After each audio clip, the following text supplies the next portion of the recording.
Hello, good morning, good afternoon, everybody. This is lecture 2 in our series of basics of sociology. Today's lecture focuses on family and marriage as social institutions. But before we move into our discussion, allow me to briefly take us back to what we covered in our previous lecture. In lecture 1, we introduced the sociology as a social science. We said the sociology helps us understand the society and social behavior, meaning how people live together and, of course, interact.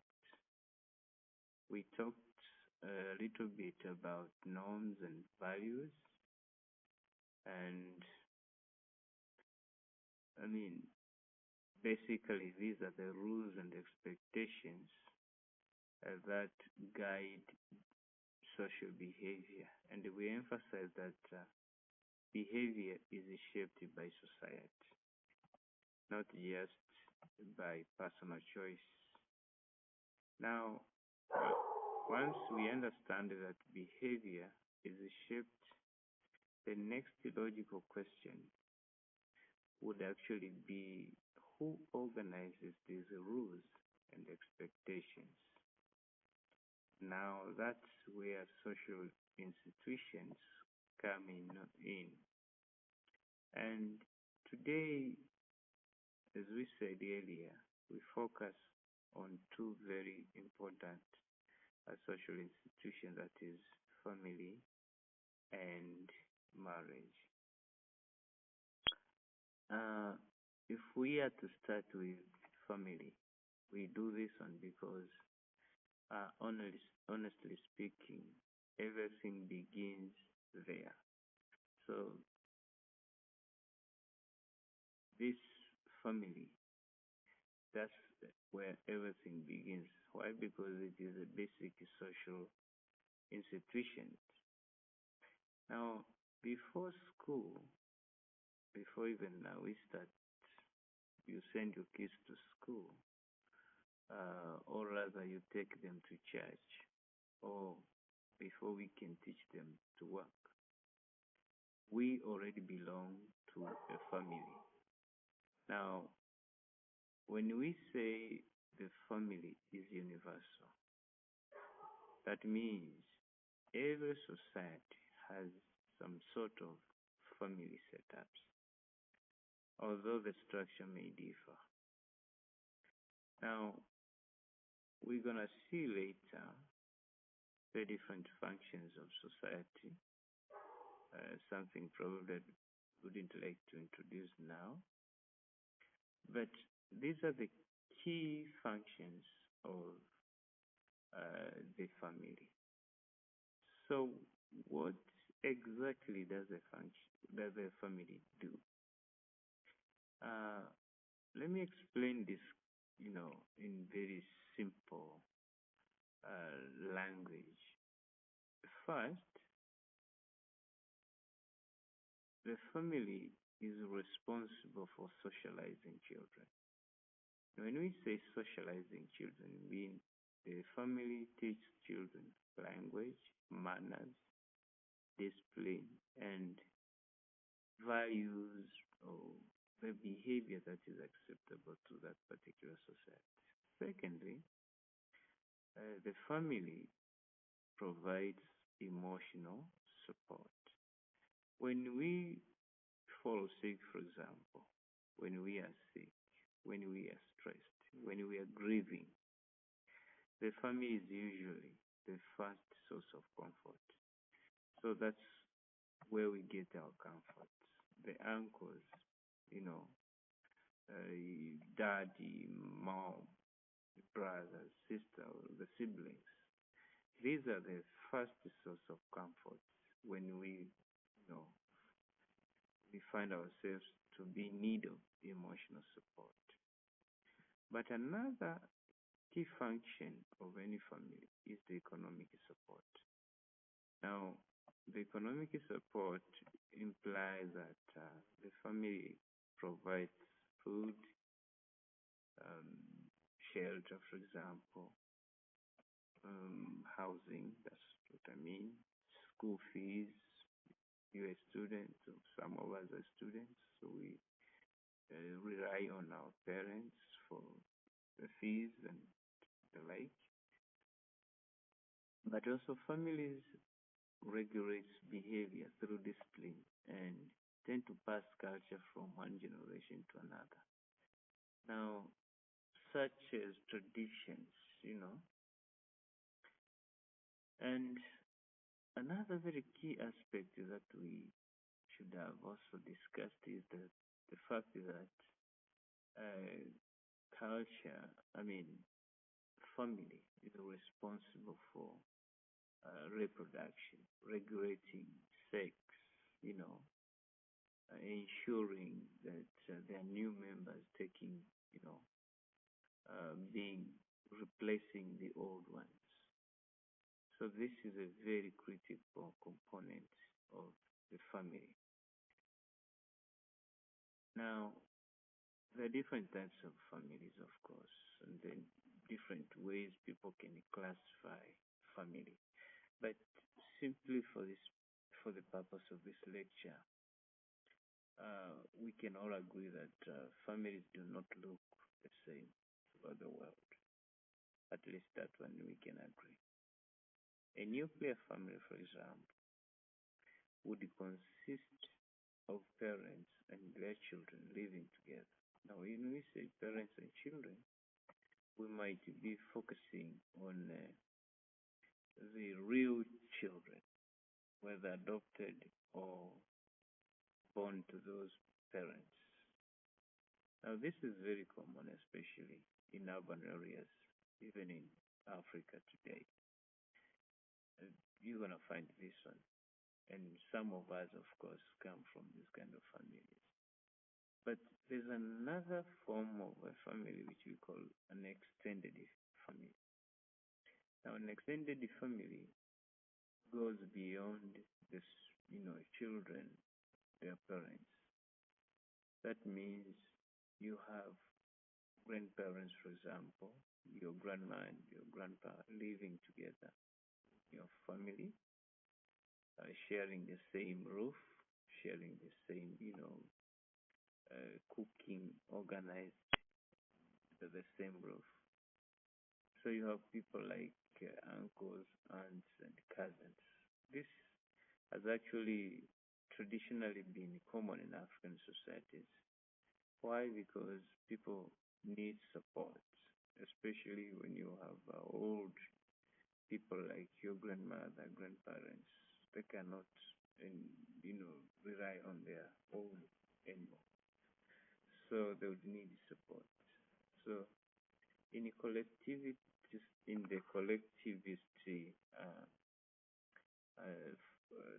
family styles or social styles, people tend to prefer extended family to uh, nuclear family. So nuclear family is much of the European and Western style, but the extended family is much of the developing world. And we have another kind of what we call single parent family. Excuse me. And this is a very common setup today because um, it, it actually happens that parents, okay, rather either ladies or especially ladies, they wish to have kids, but they do not, I mean, like a full kind of marriage. So they end up being single parent families. It's either the father or mother taking care of the kids. But we also have another kind of families setup, we could say it's a polygamous family. But then this is probably, we'll talk a little bit about this one when we discuss marriage. Another family style that is also very common is the child-headed family. And it's very typical, especially where parents, you know, either do not live with their kids or for any other reasons. Could be death, it could be, in war-torn regions where their, children and their parents are separated. So those are kind of family setups or types that we can also discuss. Another institution having done with this family, we can talk a little bit now about marriage as a social institution. Now let's talk about marriage, because basically marriage forms the foundation of many families. Nearly every kind of family discussed here, it is connected to marriage of style. Now, this is nothing like, it's not about only two people loving each other. No, sociologically speaking, marriage is a social institution. It's an institution recognized and regulated. Now, marriage regulates sexual relations. A very, very key function of marriage is to regulate sexual relations in a given social group. It rather states clearly who has the right to have sexual intercourse and at what stage, whether age or when, under what circumstances. When is it acceptable? When is it not acceptable? So every society, whether these are rules, these expectations, they're not written sometimes anyway. Some are written as laws, some are not written. They're just rules, of a given particular group. So some are explicit, some are implicit. Some are not known to that much extent, but the members themselves know. So marriage also legitimizes childbearing. When is it right for a member in the community to bear a child, whether male or female? But also it tends to define the rights and responsibilities, such as inheritance. When, for example, parents die, who has the right to inherit maybe property, care, and support? So marriage is a very critical social institution. Every society has rules about who can marry, how marriage happens, and how it can end as well. So whether it is through the religious context, or whether it's through the traditional, or rather through the government, basically based on the laws, very form. Now, there are also different types of marriages. You can talk about monogamous. That means mono means one man, one woman. Very common in Europe, very common in North America, in Tanzania. This is very common, of course, and it's easy to understand.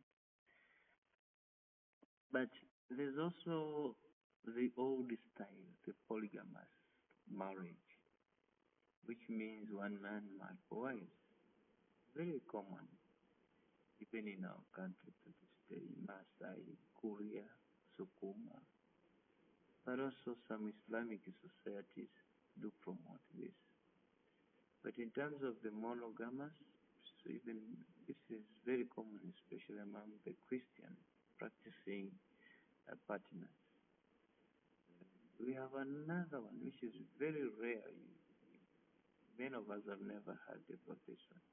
It's polyandry, where there's one woman marrying multiple husbands.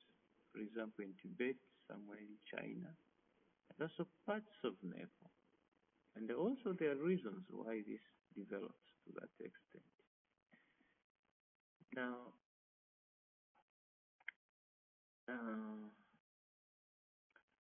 another way to classify marriage could be whether this marriage is registered by the government or the law of marriage,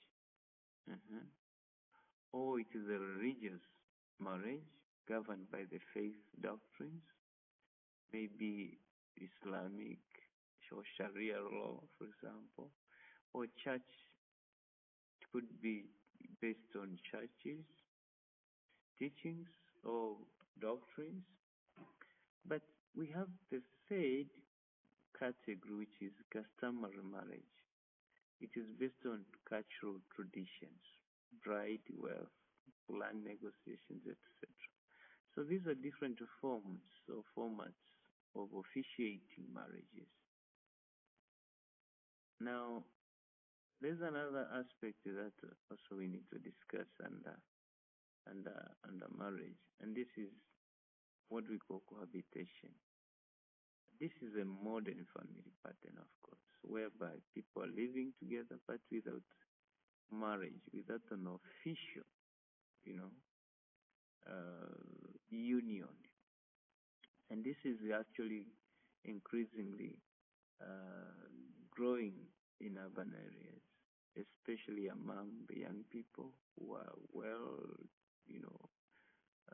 trained with some economical influence,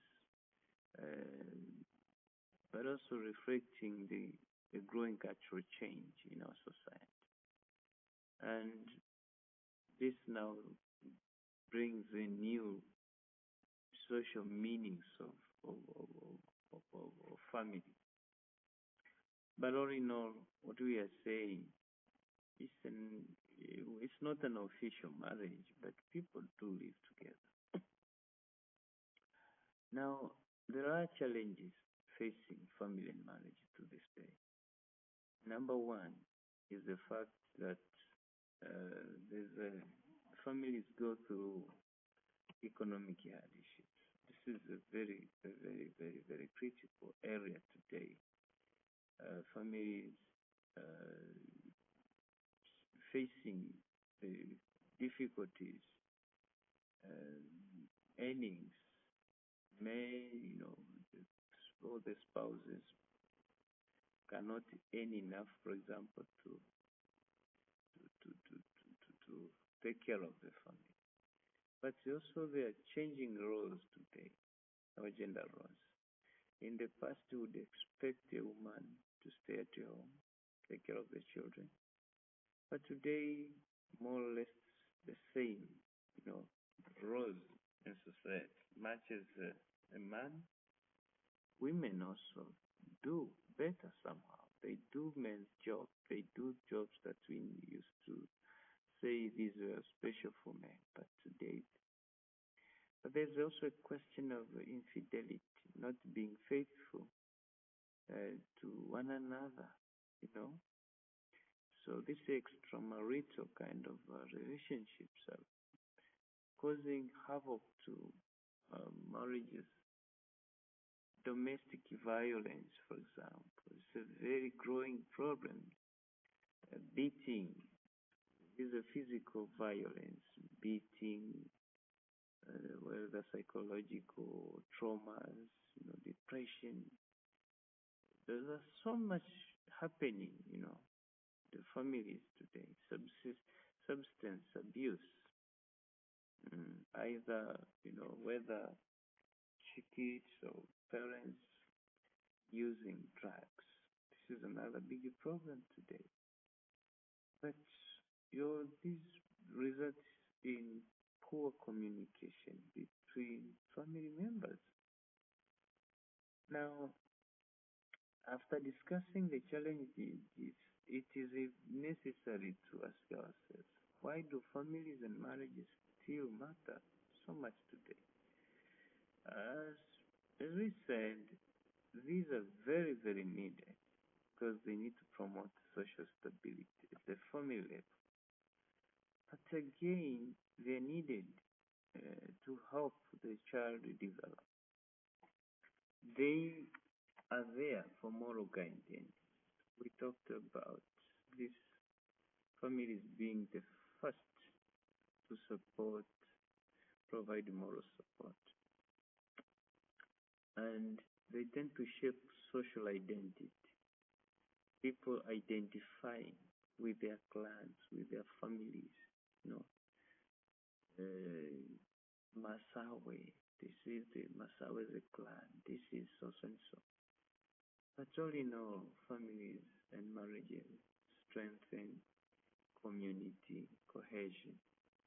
So, ladies and gentlemen, you can see that surely there's nothing like a substitute for families or marriage. So it's unfortunate that these two are breaking up very rapidly, and it does appear there's no one is very much concerned.